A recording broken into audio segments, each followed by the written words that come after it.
There was a man on Maple Street who never said hello. Not once. Not in the morning, when people walked their dogs past his front yard. Not in the afternoon, when children rode their bikes along the sidewalk. Not even on Christmas Eve, when every house on the street glowed with warm lights, wreaths, and the smell of cinnamon coming from open windows. His name was Mr. Harold Bennett. But most people didn't call him that. To the neighborhood, he was simply known as the quiet man in the blue house. His house sat at the very end of Maple Street, slightly separated from the others by an old oak tree whose branches stretched over the roof like tired arms. The paint on the house had faded from sky blue to a soft grayish color. The porch was always clean but never decorated. No flower pots, no welcome mat, no wind chimes, no rocking chair. Just a small wooden bench beside the door. And every morning at exactly 7:10, Mr. Bennett would step outside, lock his front door, walk down the porch steps, pick up the newspaper from the driveway and go back inside. He never looked left. He never looked right. He never waved. He never smiled. And he never said hello. At first, people tried. Mrs. Parker, who lived across the street, was the first. She was the kind of woman who believed every problem in life could be fixed with kindness, fresh cookies, or both. When Mr. Bennett moved in, she baked a tray of chocolate chip cookies, wrapped them in a red cloth, and walked across the road with a bright smile. She knocked on his door. After a long moment, the door opened. Mr. Bennett stood there wearing a gray cardigan, his white hair neatly combed, his face calm but unreadable. "Good afternoon," Mrs. Parker said warmly. "I'm Linda Parker from across the street. I just wanted to welcome you to the neighborhood." Mr. Bennett looked at the cookies. Then he looked at her. He nodded once. Not rudely. Not warmly either. Just once. Then he took the cookies, whispered something that sounded almost like "thank you," and gently closed the door. Mrs. Parker stood there for a second, holding the empty basket in her hands. "Well," she said to herself, "maybe he's shy." The next day, Mr. Williams tried. He was retired, friendly, loud, and the kind of man who waved at everyone, including mailboxes. When he saw Mr. Bennett bringing in his trash bins, he called out, "Morning, neighbor." Mr. Bennett looked up. For half a second, their eyes met. Then Mr. Bennett turned away and pushed the bins into his backyard. No answer. No wave. No hello. After that, people slowly stopped trying. Not all at once, but little by little. A wave ignored becomes a smaller wave. A greeting unanswered becomes a nod. A nod unanswered becomes nothing. And eventually, people on Maple Street learned to pass the blue house without expecting anything back. The children made stories about him. Some said he was a retired spy. Some said he had hidden treasure in his basement. Some said he had once been a famous actor who disappeared from Hollywood. One little boy even claimed he saw Mr. Bennett talking to a black crow in his backyard at midnight. None of it was true. But when people don't know your story, they often invent one for you. And because Mr. Bennett never spoke, everyone filled his silence with their own imagination. Some thought he was rude. Some thought he was strange. Some thought he was lonely but too proud to admit it. And some simply decided he did not like people. But there was one person on Maple Street who wasn't satisfied with those answers. Her name was Emily Carter. Emily was 26 years old, and she had moved into the neighborhood in early October after her grandmother passed away, and left her the small yellow house next door to Mr. Bennett. Unlike the other homes on Maple Street, Emily's house had life spilling out of every corner. Plants crowded the windowsills. Books were stacked by the front door. A bicycle leaned against the porch. At night, Warm light glowed through the curtains, and soft music sometimes drifted into the street. Emily worked from home as an illustrator for children's books. She spent most days drawing animals in sweaters, forests full of stars, and small towns where everyone knew each other's names. But in real life, Emily didn't know many people at all. Her parents lived 3 states away.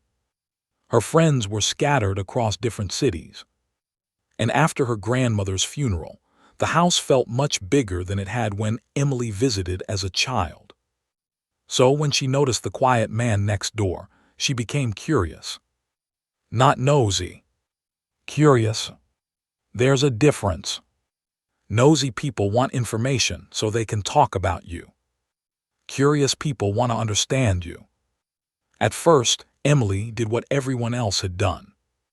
One morning, while taking out the recycling, she saw Mr. Bennet standing near his mailbox. She lifted her hand and said, "Good morning." He looked at her. His eyes were pale blue, tired but sharp. Then he lowered his gaze, took the mail, and went inside. Emily blinked. "Okay," she whispered, "not a morning person." A few days later, she tried again. This time, he was trimming the hedge between their yards. His movements were slow and careful, like someone who had done the same task for many years. Emily walked over and said, "That hedge looks great. I always accidentally destroy plants, so I respect the skill." Mr. Bennet paused. For a moment, she thought he might respond. But he simply gathered the fallen leaves, placed them into a brown paper bag, and carried them away. No words. Emily stood there, feeling slightly embarrassed. From across the street, Mrs. Parker called out, "Don't take it personally, dear. He's like that with everyone." Emily smiled politely. But inside, something about that sentence bothered her. He's like that with everyone. People said it so easily.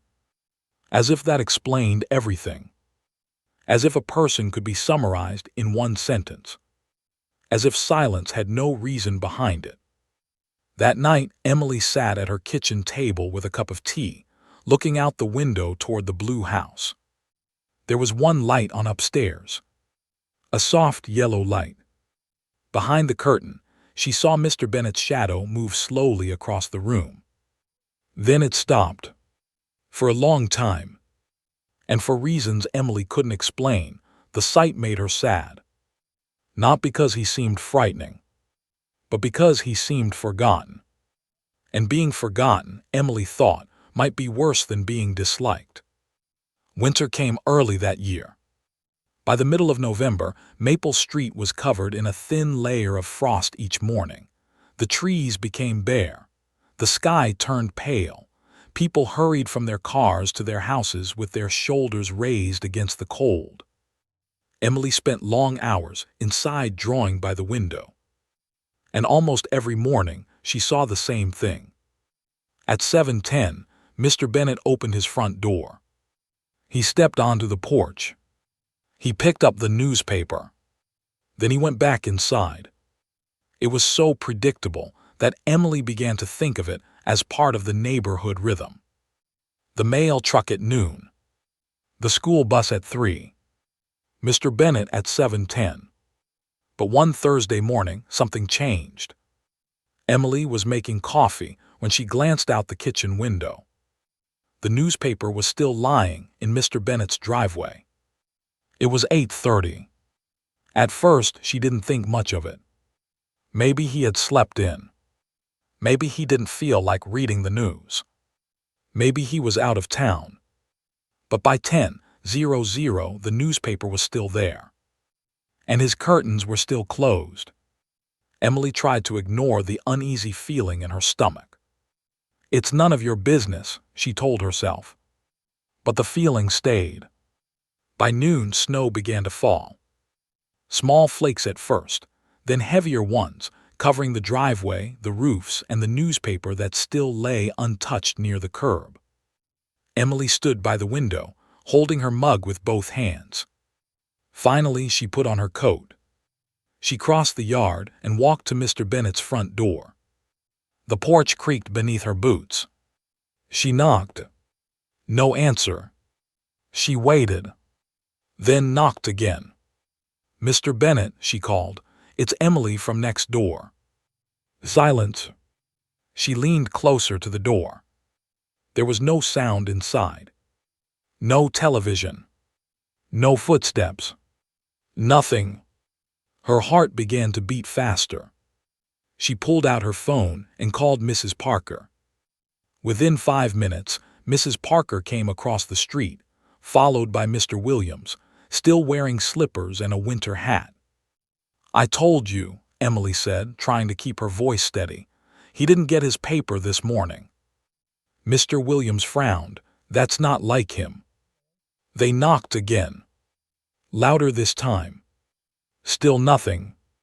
Mrs. Parker placed a hand over her mouth. "What if he's hurt?" That was enough. Mr. Williams called emergency services. The ambulance arrived 10 minutes later. The paramedics forced open the door. Emily stood outside in the falling snow, arms wrapped around herself, watching strangers enter the quiet blue house. For a few minutes, nobody spoke.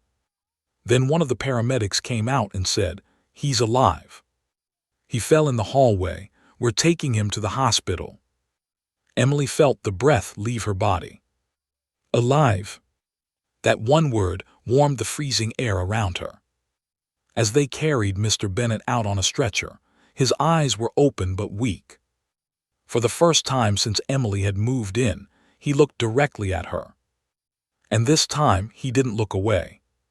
His lips moved slightly. She stepped closer. The snow landed on his blanket, melting instantly. "What did you say?" she asked gently. His voice was barely a whisper. "Door." Emily leaned closer. "Door," she repeated. He closed his eyes for a moment, then whispered again. "Back door not locked." Then the paramedics lifted him into the ambulance and drove away. Emily stood there confused. Back door not locked. Why would that matter? Mrs. Parker touched her arm. "You did the right thing, dear." But Emily barely heard her. She was still looking at the blue house, at the open front door, at the dark hallway behind it. Later that afternoon, after the police had finished checking the house and securing the front door, Emily couldn't stop thinking about what Mr. Bennett had said. Back door not locked. It sounded like a warning. Or a request. That evening, she walked around to the side of his house and looked toward the backyard. The gate was partly open. Snow had gathered on the path. Emily hesitated. She knew she shouldn't enter someone's property without permission. But his words had been clear. Back door not locked. Maybe he was worried about the house. Maybe there was something inside he wanted protected. She pushed the gate open and stepped into the backyard. It was surprisingly beautiful. Not in a fancy way. In a cared-for way. There were rose bushes covered for winter. A small bird feeder hanging from a tree. A wooden shed. And near the back door, on a small table beneath the porch roof, sat 3 bowls. One was filled with birdseed. One with water. And one with dry cat food. Emily looked around. A gray cat appeared from behind the shed. It was thin, with one torn ear and cautious green eyes. It stared at Emily. Emily stared back. "Oh," she whispered, "so that's who you were worried about." The cat stepped forward carefully, then stopped. Emily smiled. "You must be the boss around here." The cat did not respond. Apparently, silence was common in this household. Emily checked the back door. It was unlocked. Inside, the kitchen was dim and cold. Everything was neat. Painfully neat. A cup stood beside the sink. A folded dish towel hung over the oven handle. On the refrigerator were no family photos. No postcards. No magnets from vacations. Just a single handwritten note taped near the top. Emily stepped closer. The note said, "Feed Walter, morning and evening." Walter. Emily turned toward the window. The gray cat sat outside, watching her. "Walter," she said softly, "that's your name." The cat blinked. Emily found the cat food under the sink and filled the bowl outside. Walter approached only after she stepped back. He ate quickly, as if afraid the food might disappear. Emily locked the back door from the inside, then left through the front. Before she went home, she took Mr. Bennet's newspaper from the driveway and placed it on his porch. She didn't know why. It just felt wrong to leave it buried in the snow. Over the next few days, Emily visited the blue house twice a day to feed Walter. Morning and evening. At first, she told herself she was only doing it until someone else came. A relative. A friend.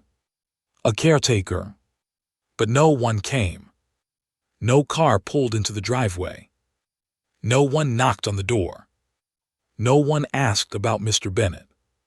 It was as if the quiet man on Maple Street had built a life so silent that even an emergency made no sound beyond the neighborhood. Emily called the hospital once. They couldn't tell her much because she wasn't family. But they confirmed he was stable.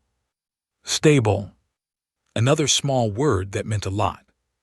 On the fourth day, Emily decided to visit him. She almost talked herself out of it. He didn't know her. He had never said hello. Maybe he wouldn't want visitors. Maybe he would be annoyed. Maybe he would stare at her in silence until she wanted to sink into the floor. But then she thought of Walter. The handwritten note. The back door. The way Mr. Bennet had used his tiny amount of strength not to ask about himself, but to make sure the cat was fed. So she went. The hospital smelled like disinfectant, coffee, and quiet worry. Mr. Bennet was in room 214. When Emily entered, he was lying in bed, looking smaller than he had ever looked from across the yard.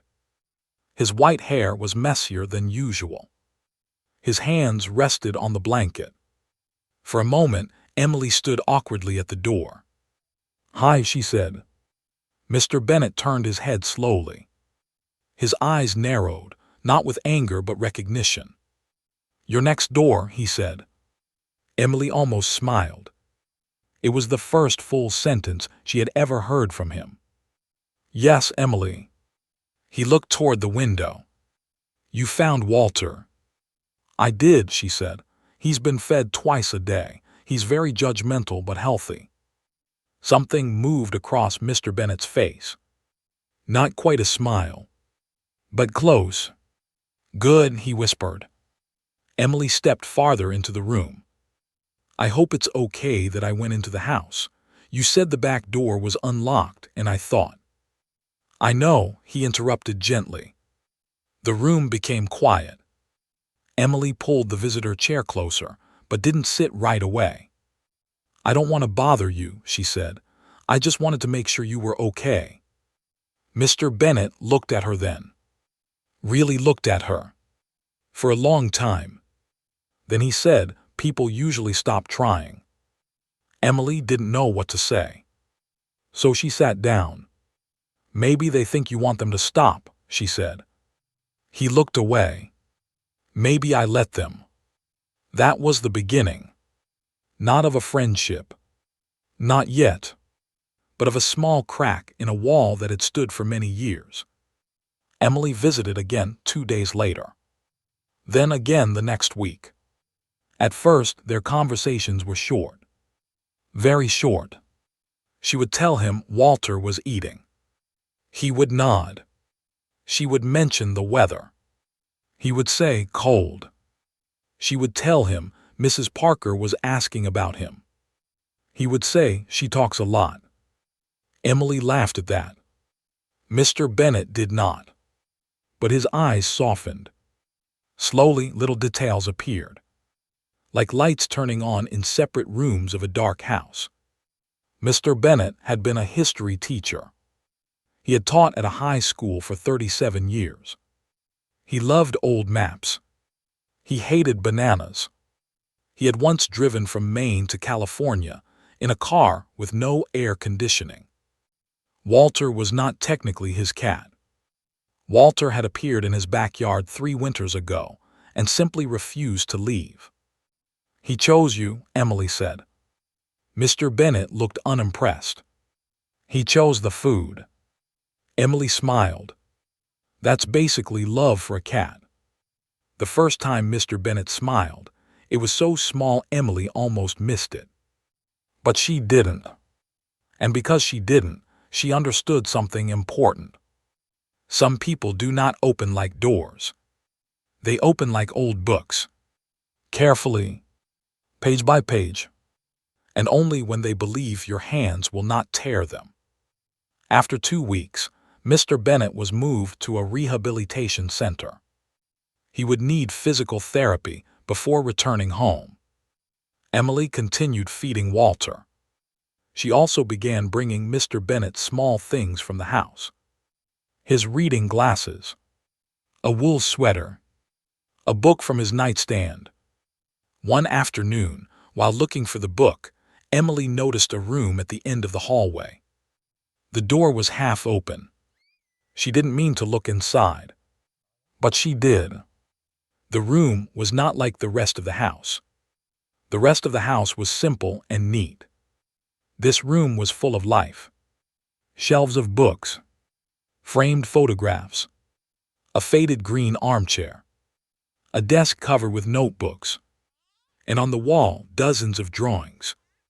Children's drawings, crayon suns, crooked houses, stick figures with giant smiles, paper stars, handwritten notes that said, "Thank you, Mr. B. You made history fun. Best teacher ever." Emily stepped into the room slowly. In the center of the desk was a framed photograph. A younger Mr. Bennett stood beside a woman with dark hair and kind eyes.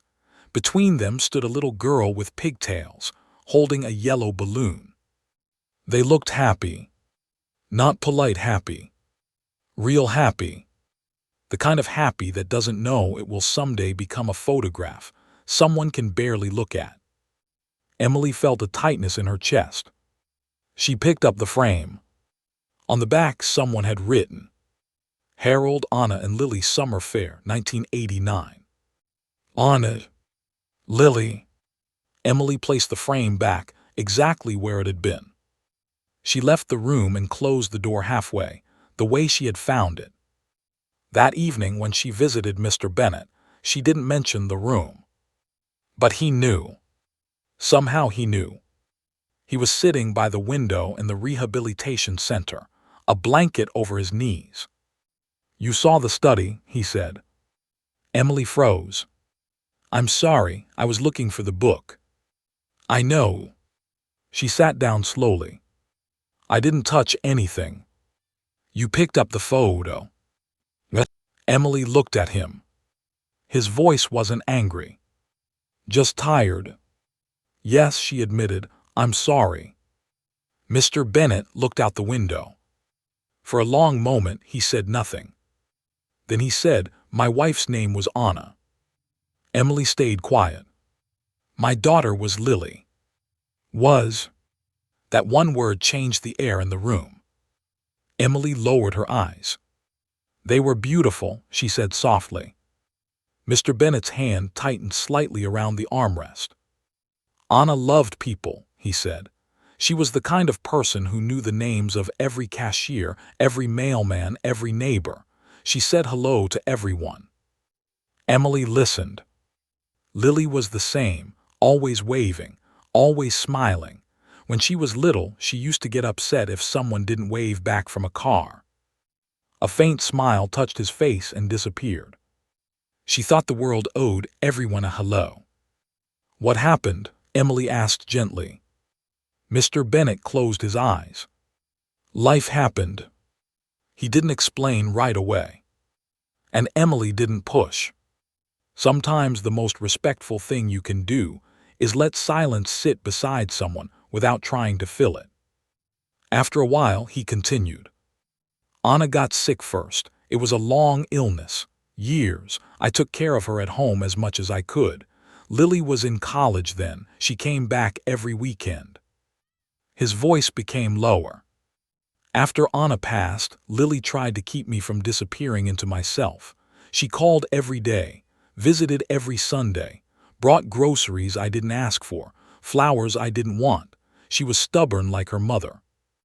Emily smiled sadly. And then she asked. Mr. Bennet looked down at his hands. Then Lily moved away for work. She had her own life. As she should have, we still talked, but I wasn't easy to talk to. He swallowed. The last conversation we had was an argument. Emily's heart ached. It was about something stupid, he said. I don't even remember what started it. I only remember what I said. He stopped. His eyes were wet now, but no tears fell. I told her she didn't need to check on me all the time. I told her I was tired of people pretending they could fix what was broken. I told her to stop calling every day. Emily felt her throat tighten. She said, "Fine, Dad, I'll give you space." He looked toward the window. And she did. The room was silent, except for the quiet hum of the heater. A week later she was gone, he said. Emily didn't ask how. She didn't need to. What mattered was not the detail. What mattered was the wound. Mr. Bennet took a slow breath. After that, people tried to comfort me. Neighbors, old friends, former students, they brought food. They sent cards. They said all the things people say when there are no right words. He looked at Emily. And every hello felt like a reminder of the two voices I would never hear again. Emily's eyes burned. "So you stopped answering," she said. He nodded. At first I thought it would be temporary, just until I could breathe again. But grief is strange. If you close a door long enough, people stop knocking, and after a while, even you forget how to open it. That night, Emily walked home under a sky full of winter stars. For the first time, the blue house did not look cold to her. It looked like a place holding its breath, waiting for someone who would never come home. The next morning, Emily did something small. She bought a welcome mat. Nothing too bright. Nothing too cheerful. Just a simple brown mat that said, "Home." She placed it on Mr. Bennet's porch. When she visited him that afternoon, she expected him to complain. He did. "There's a mat on my porch," he said. "Yes," Emily replied. "I didn't buy it." "I know. It says home. That's what houses usually are." He stared at her. She stared back.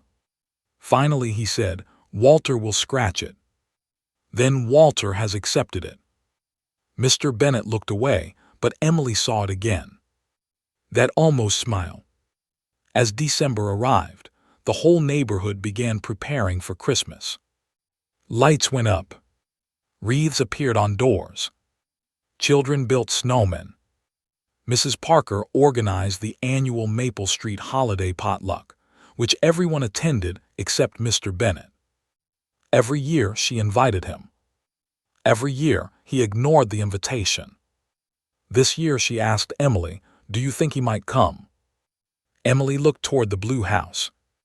"I don't know," she said, "but maybe we should ask anyway." Mrs. Parker sighed. "I've asked for 9 years. Ask for 10. So Mrs. Parker wrote an invitation in her best handwriting and placed it in Mr. Bennet's mailbox. 3 days later, when Emily visited him at the rehabilitation center, the invitation was sitting on his bedside table. "You got invited," she said. "I get invited every year. Do you ever consider going?" "No." "Why?" "Because people ask questions." Emily nodded. They might, and they expect answers. Sometimes, and they smile too much. Emily laughed. That's a terrible crime. Mr. Bennet didn't laugh, but his eyes softened. I wouldn't know what to say. Emily leaned back in her chair. You don't have to say much. That has been my approach for years. True, she said, but maybe this time you could say one thing. He looked at her suspiciously. What thing? She smiled. Hello. Mr. Bennet looked away.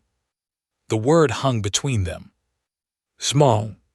Simple. Almost ridiculous. But for him it was not small.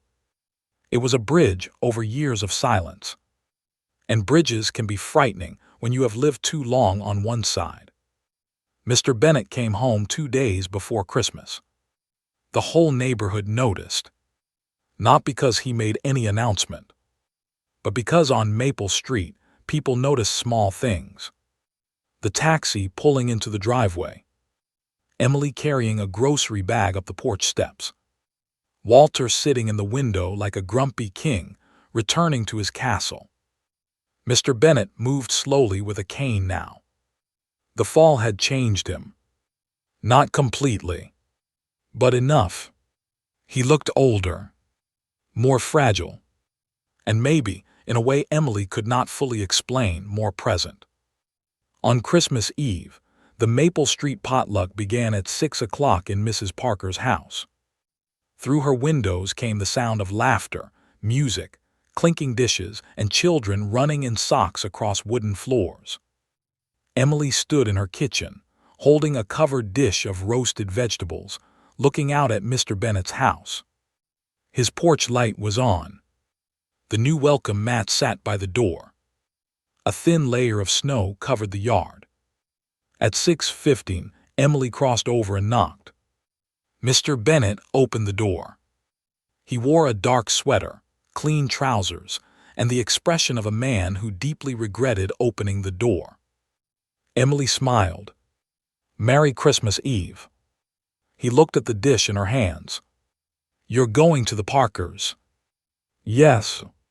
He nodded. Have fun. Emily did not move. Mr. Bennet sighed. No. I didn't ask anything. You were about to. Emily smiled again. They saved you a seat. I didn't request one. That's how kindness works sometimes. He looked past her toward Mrs. Parker's glowing house. For a moment, Emily saw the fear in his eyes. Not annoyance. Not pride. Fear. The fear of entering a room where people might see him. The fear of being welcomed and not knowing how to receive it. The fear of opening a door and feeling everything rush back in. I can't, he said quietly. Emily's smile faded into something gentler. Okay. He looked surprised. You're not going to argue? No. She adjusted the dish in her hands. But I'll tell you something before I go. He waited. Emily looked toward the street, where snowflakes drifted through the yellow light of the lamps. I used to think loneliness meant having nobody around, she said. But I don't think that anymore. I think sometimes loneliness means having people nearby and believing you don't deserve to reach for them. Mr. Bennet's face changed. Just slightly. Emily continued. You don't have to become a different person tonight. You don't have to tell stories. You don't have to answer questions. You don't even have to stay long. She paused. But maybe you could let someone save you a plate. Mr. Bennet looked down. For a long time he said nothing. Then Walter appeared behind him, rubbed against his leg, and walked away as if embarrassed by human emotion. Emily laughed softly. Mr. Bennet looked at the cat. Then back at Emily.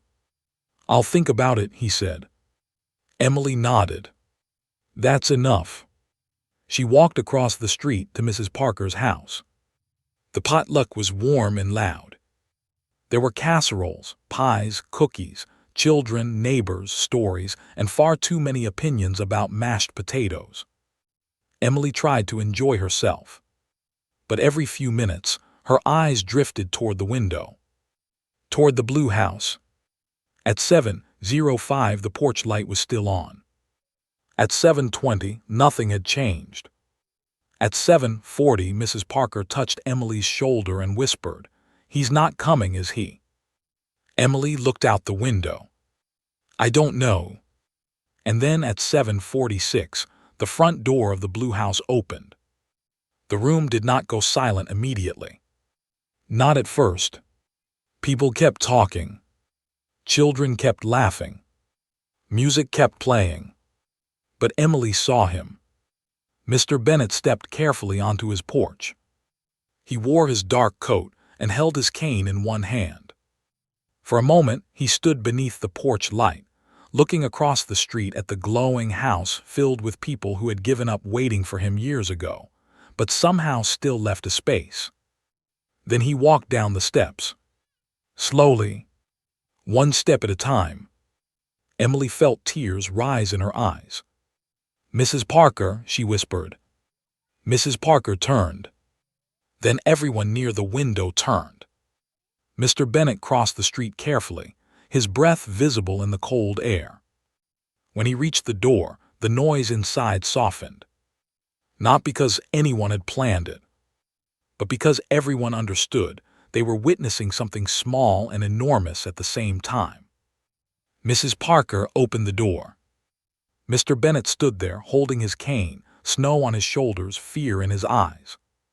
For a second, no one spoke. Then Mrs. Parker smiled. Not too brightly. Not too loudly. Just kindly. "Hello, Harold," she said. Mr. Bennet looked at her. His mouth opened slightly. The whole room seemed to hold its breath. And then, after 9 years of silence, Mr. Bennet said, "Hello." One word. That was all. But sometimes one word can carry the weight of a decade. Mrs. Parker's eyes filled with tears.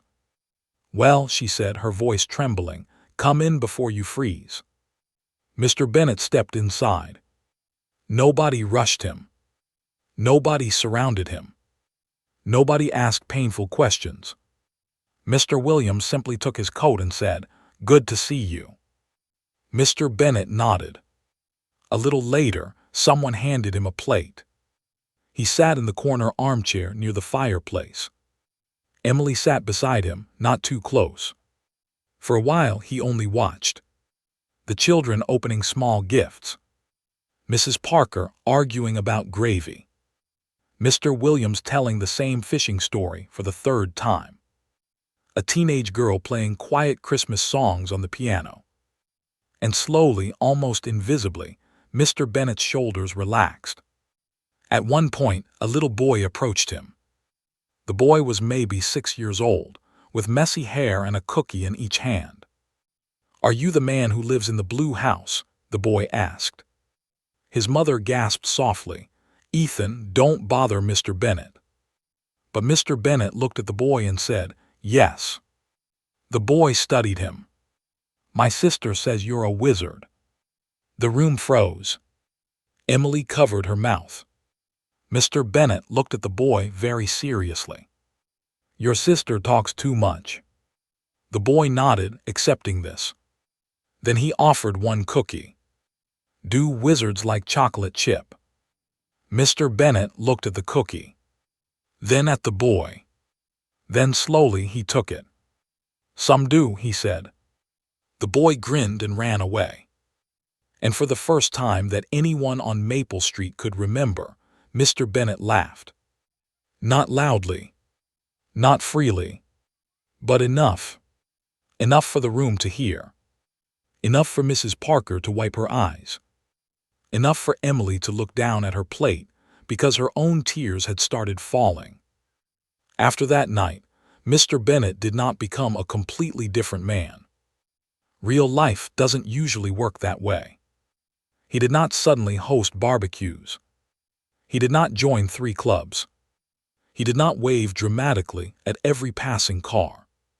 He was still quiet, still private, still a man who liked routine, old books, and a cat who judged everyone. But something had changed. On some mornings when Mrs. Parker called, "Good morning, Harold," he nodded and said, "Morning." When Mr. Williams waved from his driveway, Mr. Bennet lifted one hand.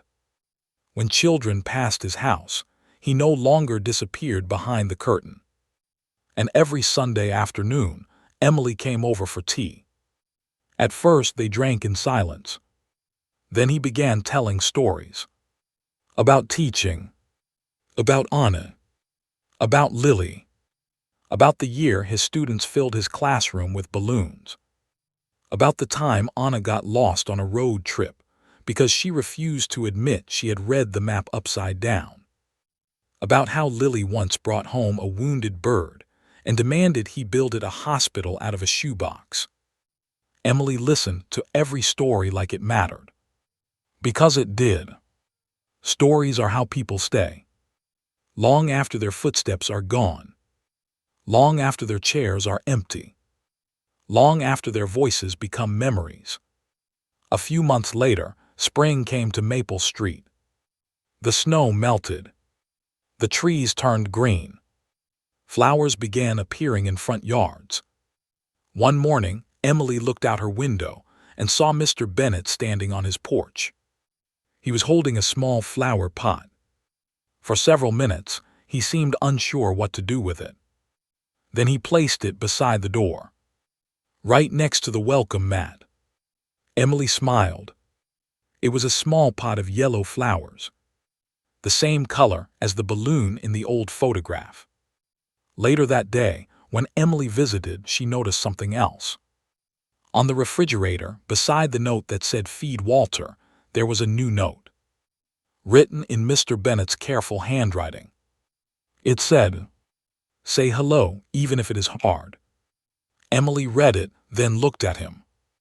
He pretended not to notice, but she saw the corner of his mouth lift. Years passed. Maple Street changed, as all places do. Children grew taller. Families moved in and out. Mrs. Parker's hair turned fully white. Mr. Williams finally stopped telling the fishing story, mostly because everyone could now tell it for him. Walter became older, slower, and somehow even more judgmental. And Mr. Bennet became part of the neighborhood. Not the loudest part, not the brightest part, but a steady part, like the oak tree beside his house. Quiet, rooted, still there. Every morning at 7:10, he still stepped outside to get his newspaper. But now, before going back inside, he paused. Sometimes he waved. Sometimes he nodded. And sometimes, when someone passed by, he said the word that once felt impossible. Hello. Most people never knew how much courage it took. They only heard a greeting. But Emily knew. She knew that for some people, saying hello is not just politeness. It is an act of returning. Returning from grief. Returning from regret. Returning from the lonely place where you convinced yourself the world was safer without you in it.